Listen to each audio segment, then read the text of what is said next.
Hello, welcome to Do It Yourself channel. Today I will show you how to allow access to our data by digital well-being application in Samsung Galaxy S22.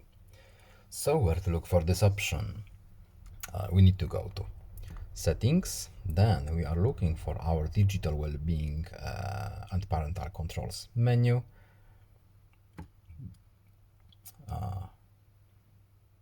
Not yet.